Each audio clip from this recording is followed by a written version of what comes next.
오늘 이 부활, 예수님의 부활 하시고 난 이후에 셋째 주일, 오늘 셋째 주일. 주간으로는 둘째 주간. 그렇죠? 부활하신 예수님이 제자들에게 이제 자꾸 나타나시죠. 근데 나타나실 때에 가만히 살펴보면은 누구에게 나타나시는가? 어디에 나타나시는가? 예수님께서 나타나시는 현장을 가만히 보면은 공동체에 나타나세요. 물론 개인적으로 나타난 경우도 있어요. 그런데 대체적으로 거의가 다 부활하신 예수님이 공동체에 나타나셨어요. 예수님이 부활하시고 난 이후 그날 밤에 제자들이 마가 다락방에 모여 있었는데 그 자리에 예수님이 나타나세요. 제자들이 이제 자기들이 믿던, 자기들이 따르던 예수님께서 십자가의 형틀에 매달려 돌아가시니까 그 영향력이 자기들에도 오고 자기들에게 이제 어려움 당할까봐, 자기들도 잡혀갈까봐 두려워 떨고 그 방에 모여서 숨어 있었어요. 근데 그 자리에 예수님, 부활의 예수님이 나타나셔서 두려워하지 말아라. 그럼 하시는 말씀이 뭐라 그래요? 평강이 있을지어다. 그러면서 숨을 몰아쉬면서 하는 말씀이 성령을 받아라. 성령을 받으면 힘이 나고 능력이 임하고 담대해지고 그러는 거지요. 평강이 있을지어다. 오늘 그 부활의 예수님께서 오늘 또 여러분에게 나타나셔서 평강이 있을지어다. 두려워하지 말아라. 걱정하지 말아라. 근심하지 말아라. 염려하지 말아라. 여러분 염려하지 마세요. 물론 문제가 있어요. 그런데 문제는요, 문제가 있지요. 근데 문제는 다 같이, 문제는 근심할 문제가 아니라 기도할 문제입니다. 기도할 문제다. 문제는 근심할 문제가 아니고 기도할 문제다. 하나님 앞에 매달려 기도할 문제다. 어쨌든 그 제자들이 모인 곳에 부활의 예수님이 나타나셨어요. 근데 그 현장에 도마가 없었어요. 그러니까 도마가 없어서 여러분들 현장에 있어야 돼요. 자꾸 현장에 없으니까 자꾸 다른 소리 하거든요. 그때 그 자리에서 안 봤으니까, 혹은 그때 그 자리에 예수님의 말씀을 안 들었으니까 자꾸 다른 소리 하거든요. 자기 생각을 말하거든요. 현장에 있어야 돼요, 여러분. 어쨌든 도마가 현장에 없었어요. 그러니까는 다른 제자들이, 야, 부활의 예수님이 나타나셨다. 무슨 말하냐? 거짓말하지 말아라. 나 못 믿겠다. 그분의 손에 못자국에 내가 내 손을 한번 집어넣어보고, 손가락을 집어넣어보고, 그리고 그 옆구리에 내가 손을 한번 넣어보지 않은 이상은 예수님, 부활하신 예수님 오셨다고 내가 못 믿겠다. 그러니까.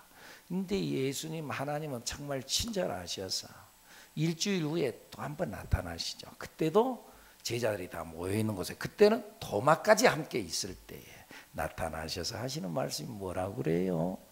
너희들이 나를 보고 이 못자국에 손가락을 집어넣어보고, 그리고 또 옆구리에 창자국에 네 손을 넣어보고 믿음 없는 자가 되지 말고 뭐라고요?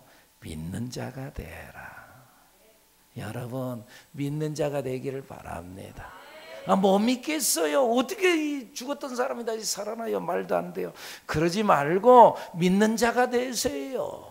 2000년 전에 그 예수님이 부활의 예수님으로 나타나서 오늘 무슨 일을 한다 그래요? 그런 소리 하지 말고 믿는 자가 되세요. 믿으면은 믿는 자에게 그 믿음대로 되는 역사가 일어나게 될 줄로 믿습니다. 믿는 자가 되라. 오늘 또 믿는 자가 되기를 바랍니다. 믿는 자가 되기를 예수님의 이름으로 축복합니다. 그리고 또 며칠이 지났어요. 제자들이 모여 있는데 좀 따분하거든요. 그러니까 그 중에 한 제자 베드로가, 야, 나 고기 잡으러 갈란다. 물론 선동한 건 아니었지만 내가 앞장서 가니까 다른 제자들도 다 따라 나왔다. 야, 우리 같이 가자 하고 고기 잡으러 다 따라 나왔는데, 그래가지고 고기 많이 잡았어요? 못 잡았죠. 이 예수님께서 그런데 그 자리에 나타나세요. 그 제자들이 고기 잡는 현장에 한 마리도 못 잡았지만은 그러나 예수님께 나타나서 야 고기 많이 잡았냐? 못 잡았습니다. 배 오른편에다 그물을 내려라. 순종하고 그물을 내렸더니 축복의 그물이 올라온 줄로 믿습니다. 그 현장에 나타났을 때도 어느 한 개인에게 온 것이 아니라 공동체에 함께 모인 그 자리에 주님이 오신 줄로 믿습니다. 물론 좀 많이 모인 자리도 오지만 단둘이 엠마오로 내려가는 두 제자, 절망이죠. 자기가 믿고 따랐고 그리고 그 예수님께서 우리의 스승님이 결국은 이 이스라엘 나라를 해방시켜 주신다라는 기대를 갖고 이 나라를 해방시키고 그분이 왕이 되면은 우리도 뭔가 한 자리 차지할 수 있겠지 은근히 기대를 가졌는데 그랬는데 그 예수님이 무기력하게 십자가에 못 박혀 돌아가시니까 정말 절망과 좌절 속에서 고향으로 내려가는 엠마오로 내려가는 두 제자. 그런데 예수님께서 부활의 예수님께서 그들에게 나타나요. 그리고 동행해요. 함께해요. 근데 예수님이 내 곁에 함께 길을 걸어가면서 지금 대화도 하고 가면서도 그 예수님이 부활의 예수님인 줄 몰라요. 사람이 이렇게 무지해요. 아예 생각을 안 하니까. 여러분들 그런 경우 있지요. 뻔히 그 사람을 보면서 아무런 생각이 없으니까 아는 사람인지 모르고 그냥 지나가는 거예요. 아는 사람. 다른 생각 아니에요. 예수님이 다시 살아난 그런 생각도 안 했으니까. 사실은 예수님께서 내가 사흘 만에 내가 다시 살아난다. 내가 다시 온다. 성전을 이거 다 무너뜨려라. 내가 사흘 만에 다시 짓겠다. 그건 자기 몸을 말한 건데 그걸 벌써 알아들었어야 되는데 들었어도 다 잊어버리고 자기 생각. 이 사람은 눈에 보이는 대로 보는 것이 아니고요. 보고 싶은 대로 보고요. 들리는 대로 듣는 것이 아니고요. 듣고 싶은 대로 듣습니다. 사람이. 그러니까는 못 믿겠고 그러니까 아예 생각도 안 했어요. 예수님이 부활의 예수님이 나타나셨거든요. 나타나셔가지고 함께 길을 걸어가고 대화하면서도 그분이 예수님인 줄은 몰랐어요. 나중에 어느 한 마을에 가서 거기에서 식탁을 같이 함께 우리 배고프죠? 우리 식사하고 갑시다. 그러면서 대화하고 그리고 거기에서 떡을 떼면서 받아 먹어라. 받아 마셔라. 생각난 거예요. 최후의 만찬 석상에서 주님께서 하셨던 말도 생각난 거예요. 그리고 다시 봤더니 그분이 떠나셨어. 그 자리에 주님이 나타나실 때도 두 명의 제자가 함께 길을 걸어갈 때 그 자리에 주님이 함께 계신 줄로 믿습니다. 그러니까 여러분 내가 나 혼자인 것 같지만 사실은 나 혼자가 아닙니다. 주님이 나와 함께 하시고 여러분과 함께 하신 줄로 믿습니다. 여러분. 주님이 여러분과 함께 하신다. 내가 알지 못해서 그렇지 주님은 우리와 함께 하신다. 여러분 주님은 우리와 함께 하십니다. 여러분과 함께 하십니다. 여러분 곁에 계십니다. 여러분 곁에 주님이 함께 계시는 줄로 믿습니다. 여러분. 주님이 함께 계십니다. 할렐루야. 이 믿음을 가지고 이 확신을 가지고 주님이 함께 하신다. 나 예수 안에서 내가 승리할 수 있다. 주님께서 또 약속의 말씀하셨잖아요. 볼지어다 내가 세상 끝날까지 너희와 항상 함께 있으리라. 주님이 말씀하셨잖아요. 주님은 약속하신 거 절대 지키진 않으면 사람은 약속해 놓고도 약속 안 지키고 그러지만 그러나 주님은 약속을 지키시는 신실하신 하나님. 그 주님이 나와 함께 한다 그랬으니 여러분 곁에 여러분과 함께 계신다. 이 믿음을 잃지 않는 여러분들이 되기를 바랍니다. 오늘 본문에서도 그런 말씀하잖아요. 20절 뭐라고요? 시작. 두세 사람이 내 이름으로 모인 곳에는 나도 그들 중에 있는. 두세 사람이 내 이름으로 모인 곳 그곳에 내가 너희와 함께 있겠다. 주의 이름으로 모인 그곳 공동체에 주님이 함께 하신 줄로 믿습니다. 여러분 우리 교회에서 셀 가족 모임을 하지요. 셀 가족 모임. 여러분 이 셀 가족 모임을 간단하게 생각하지 마세요. 셀 가족 모임을 뭐하러 모이죠? 여러분들 누구의 이름으로 모이죠? 뭐 좀 교제하려고 뭐예요? 무슨 개 모임이에요? 개 묻었어요 거기다가? 셀 모임한테 개 묻어가지고 야 이번에는 네가 타라, 다음에는 내가 탄다. 뭐 여행 개 묻었어요? 무슨 개 묻었어요? 개 묻은 게 아니에요. 우리는 주의 이름으로 셀가족 모임을 하는 거죠. 이 셀가족 모임, 근데 주님의 이름으로 모인 그곳에 성경에 뭐라고요? 내가 거기에 너희와 함께 있다. 내가 그들 중에 있다.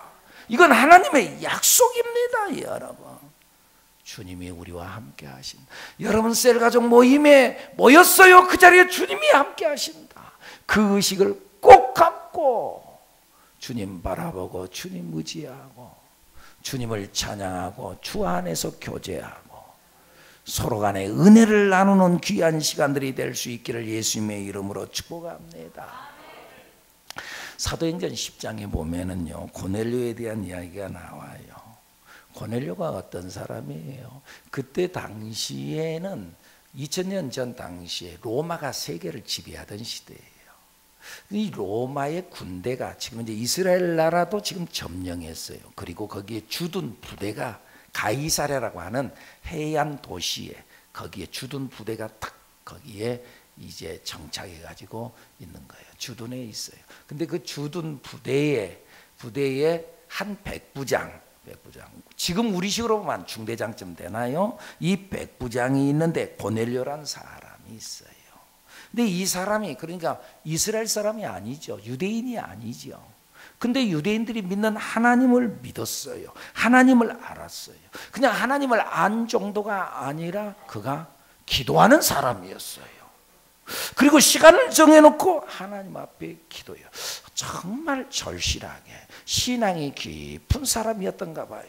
어느 날 제9시라면 오늘 우리식으로 보면 오후 3시에 하나님 앞에 나 엎드려 기도하는데 그때 환상이 보였어요. 하나님의 사자가 탁 나타나더니 말씀을 하는 거예요. 고넬료야. 예. 그러면서 하나님의 음성이 들었는데 너 사람을 시켜서 저 욥바라고 하는 그 도시에 사람을 보내서 거기 가면은 시몬 베드로라는 사람이 있는데 베드로를 데리고 와서 말씀을 들어라. 그러니까 이 해안 지중해 해안 도시 북쪽이 가이사랴로 가면은 해안 도시 남쪽이 욥바예요. 욥바에 가면은 베드로라는 사람이 있다. 지금 현재 이스라엘 제2의 도시라고 말하는 제1도시 수도 예루살렘, 제2도시 텔아비브. 사실 현대적 도시로서 발전하기는 텔아비브가 더 발전이 돼 있죠. 더 현대적 도시죠. 예루살렘은 고도이고. 근데 지금 현재는 텔아비브, 욥바에 사람을 보내라. 거기에 베드로가 있다. 근데요, 그때에 베드로도 하나님 앞에 기도하는데 그는 이 지붕 위에 올라가서 하나님 앞에 기도하는데 거기도 환상으로 하나님께서 나타나세요. 그러니까 여러분들 내가 뭔가 응답받았나요? 나만 응답받으면 안 돼요. 같이 응답받아야 돼. 같이 대상자가 같이 응답을 받는 거예요. 그런 의미에서 여러분들 우리가 공동체가 중요한 거예요. 공동체가. 나 응답받았다고 해서 내가 전진하는 게 아니라 나 이런 응답을 받았는데 목사님 어떻게 생각하세요? 그래요. 내가 기도할게요. 그러니까는 고넬료가 응답받았어요. 하나님의 계시를 받았어요. 그런데 그 하나님께서 베드로에게도 나타나셔서 말씀하는 거예요. 어떤 말씀이에요? 따라가라는 거죠. 너 고넬료가 보낸 사람이 오면은 따라가라. 그러면서 환상을 보여서 하는 것이 뭐냐 하면은 하늘에서 그릇이 하나 내려오는데 보자기에 싼 그릇이 내려오는데 그 그릇이 보이는데 그 그릇 안에 4발 가진 짐승, 기는 짐승, 또 하늘을 나는 공중에 나는 새 이런 것들이 있어요. 그러면서 또 음성이 들리는데 야 베드로야 잡아먹어라. 그러니까는 베드로가 어이구 하나님 나는 이 더러운 거 거룩하지 못하고 속된 건 나는 잡아먹어본 적이 없습니다. 못 잡아먹습니다. 그러니까는 하늘의 음성이 들리는데 야 내가 거룩하다는 것을 왜 네가 속되다고 말하느냐. 내가 깨끗하다는 것을 왜 네가 더럽다 그러느냐. 내가 깨끗하다면 깨끗한 거지. 여러분 자기 거룩성으로 살지 마세요. 자기 의로 살지 마세요. 하나님의 말씀이 의요, 하나님의 말씀이 진리인 줄로 믿습니다. 사람들이 종종 보면 자꾸 자기 의로 살아요. 자기 의로, 내가 맞다는 거예요. 가룟 유다가 그랬죠. 예수님의 발 앞에다가 마리아가 향유 옥합을 깨서 부어서 갖다 부었어요. 근데 엄청난 비용이 거기에 들어갔어요. 요즘 우리식으로 보면은요, 약 3천만 원 돈을 땅바닥에 쏟아 부어버렸어요. 쏟아 부었어요. 이 가룟 유다가 있다가, 야, 왜 거기다 그걸 갖다가 허비하냐? 그거 갖다가 팔면은 300데나리온 3천만 원 돈이 나오는데, 그러면 그 돈 가지고 가난한 사람들에게 나눠주면 더 좋을 것을. 좋은 말이에요. 맞기는 맞아. 그러나 예수님보다 더 거룩하려고 하지 마세요. 예수님 뭐라 그래요? 나의 죽음을 예비하기 위하여 저리했다. 자기 의를 내세우지 말아라. 우리는 말씀 앞에 순종하고 말씀을 따라가는 믿음의 사람인 줄로 믿습니다. 이제 하나님께서, 야, 내가 거룩하다는 걸 왜 네가 더럽다 그러느냐? 그런 일이 3번 있고 난 이후에 올라갔어요. 그때 딱 맞춰서 고넬료가 보낸 사람이 놓고 하는 거예요. 아, 하나님이 저를 따라가라고 그러는구나. 실제 성령이 감동을 줘서 그를 따라가라. 그리고 따라갔어요. 고넬료의 집에 들어갔어요. 그리고 고넬료에게 말해요. 내가 여차하고 이래 했다. 나는 원래 그거 안 먹는 건데, 근데 하나님이 내가 거룩하다는 걸 왜 네가 더럽다 그러느냐? 그래서 내가 여기 따라왔다. 고넬료도 하나님께서 자기에게 나타났다는 이야기를 해요. 사람을 보내서 요바에 가면은 그 베드로라는 사람이 있는데 그를 데리고 오라 해서 이렇게 됐습니다. 아, 그러냐? 서로 뭔가 맞아떨어지는 거예요. 성령의 역사하심이 맞아떨어지는 거예요. 성령은 하나 되게 하는 거예요. 할렐루야. 하나 되게 하는 거예요. 그리고 베드로가 그 자리에서 하나님의 말씀을 선포해요. 선포하는데 그 말씀 선포하는 현장에 성령이 강림한 줄로 믿습니다. 근데 거기 말씀에 보면은 하나님 앞에 하는 이 고넬료가 이제 베드로 앞에 서서 하는 말이, 베드로 앞, 내가 지금 현재 우리는 주께서 당신에게 명하신 모든 것을 듣고자 하여 우리 가족들 다 모여서 하나님 앞에 있습니다. 지금 현재 베드로 앞에 서서 베드로의 말을 듣는데, 베드로 앞에 있는 것이 아니라 하나님 앞에 서서 하나님의 말씀을 듣습니다. 고넬료가 그런 고백을 합니다. 여러분, 우리는 이것을 의식해야 합니다. 하나님의 말씀을 듣고 하나님 앞에 서 있다고 그랬을 때에 그 자리에 성령이 강림했습니다. 오늘 이 자리에 우리가 하나님의 말씀을 듣기 위해 이 자리에 앉았습니다.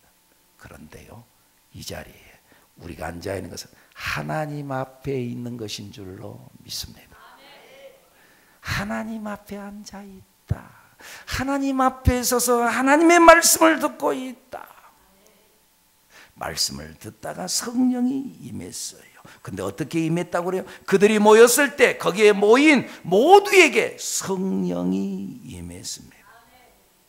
다시 말하면 주님은 공동체에 찾아오시고 성령은 공동체에 임하시는 줄로 믿습니다. 주의 이름으로 모인 그곳, 특별히 베드로에게만 성령이 임한 것이 아니고 공동체 그 자리에 모인 모두에게 성령이 임한 줄로 믿습니다. 마가 다락방도 마찬가지입니다. 성령의 강림의 날 오순절날에 이르렀습니다. 예수님께서 승천하시고 난 후에 제자들과 함께한 120명의 성도들이 10일 동안 모여 있었습니다. 예수님이 승천하신 모습을 원래는 500명 성도가 봤는데, 그런데 예수님께서 마지막 승천하면서 분부하기를 뭐라 그래요? 너희는 이 예루살렘을 떠나지 말고 모여서 기도해라. 하나님이 약속한 것, 그것을 기다려라. 그런데 예수님이 떠나니까 자기들도 다 떠나버렸어요. 380명이 떠나고 120명이 남았어요. 근데 이들이 말씀 붙잡고 한 자리에 모여 있을 때에, 그때 그 자리에 성령이 임한 줄로 믿습니다. 불같은 성령이 임했다. 우리는 이것을 항상 새겨야 합니다. 우리 모임 속에 주님이 임재하십니다. 우리의 모임 속에 성경 말씀대로 두세 사람이 내 이름으로 모인 그곳에 내가 너희와 함께 있겠다.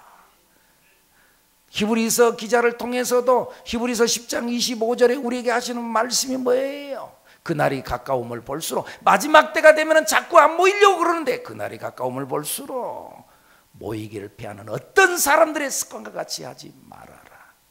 아멘. 모이기를 피하지 말아라. 모이라는 거예요. 모일 때 거기에 주님이 계세요. 그런데요, 주님이 거기에 계시는 걸로 끝나는 것이 아니라 주님이 거기에 계시면 권능이 나타나요. 능력이 나타나요. 오병이어의 역사가 어디에 일어났어요? 주님이 거기에 계시니까. 주님이 계시는 곳 그곳에 오병이어의 역사, 보리떡 5개 물고기 2마리를 가지고 5,000명을 먹이고도 12광교나 남는 기적의 역사가 일어난 줄로 믿습니다. 고기를 잡는다고 잡았는데 한 마리도 못 잡았는데 그 자리에 예수님이 오시니까 그물을 끌어올리기도 어려울 만치 엄청난 축복의 그물을 끌어올리게 된 줄로 믿습니다. 자, 그런데요, 주님이 하시는 일은 내가 이런 걸 보였지, 봤지 너희들, 권능이 목표가 아니다. 권능 자체가, 능력 자체, 기적 자체가 목표가 아니고 권능은 수단이에요. 뭘 위해서? 권능의 목표는 영혼 구원인 줄로 믿습니다. 능력의 목표는, 기적의 목표는, 여러분들에게 축복 주시는 목표는 잘 먹고 잘 살으라고가 아니라, 막 자랑하고 그냥 그걸로 끝내라는 게 아니라, 축복받는 목표는 그것은 영혼 구원을 향해 가야 되는 줄로 믿습니다.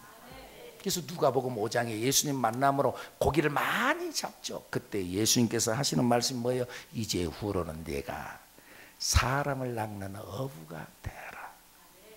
사람 낚는 어부가 되라. 예수님께서 죽었던 나사로를 다시 살려냈어요. 자, 봤지? 하고 나사로 살려냈다. 지금 그걸로, 그것 자랑, 그것이 아니라 그것의 목표는 영혼 구원이에요. 그래서 성경에 보면 뭐라 그래요? 나사로 까닭에 많은 사람이 예수를 믿더라. 여러분, 하나님의 은혜를 입었습니까? 병 고침 받았습니까? 축복 받았습니까? 간증하세요. 하나님을 자랑하세요. 하나님이 하셨다고 선전하세요. 지난주에 우리 말씀드렸죠. 베드로가 성전 미문 앞에서 그 애가 태어날 때부터 한 번도 걸어보지 못했던 사람을 이 나사렛 예수 그리스도의 이름으로 일으켜 세우고 난 이후에 베드로가 끊임없이 강조했던 말씀이 뭐였어요? 하나님이 고치셨다. 부활의 예수님이 하셨다. 하나님이 하셨다고 설교하고 간증할 때 그 자리에서 구원받는 사람이 5,000명이 되었다. 성경이 그렇게 기록되어 있어요. 기적의 목적은 영혼 구원이어야 합니다. 여러분, 주님이 우리와 함께 하십니다. 주께서 우리와 함께 계십니다. 우리의 모임 속에 여러분이 주님의 이름으로 모일 때 그 자리에 주님이 함께 계시는 줄로 믿습니다. 함께 계시는 것으로 만족하지 마시고 거기에 주님의 권능이 나타납니다. 능력이 나타납니다. 역사가 일어납니다. 그 주님의 역사하심을 기대하고 능력의 주인공이 되는 여러분들이 되기를 바랍니다. 기적의 주인공이 되는 여러분들이 되기를 바랍니다. 그리고 그 권능의 목표, 그리스도의 목표, 영혼 구원으로 향하여 나아가는 우리의 모임이 있나요? 거기에 주님이 임재합니다. 거기에 주님의 권능이 나타납니다. 그리고 그리스도의 목적을 향하여 전진하는 우리들 여러분 되기를 예수님의 이름으로 축복합니다.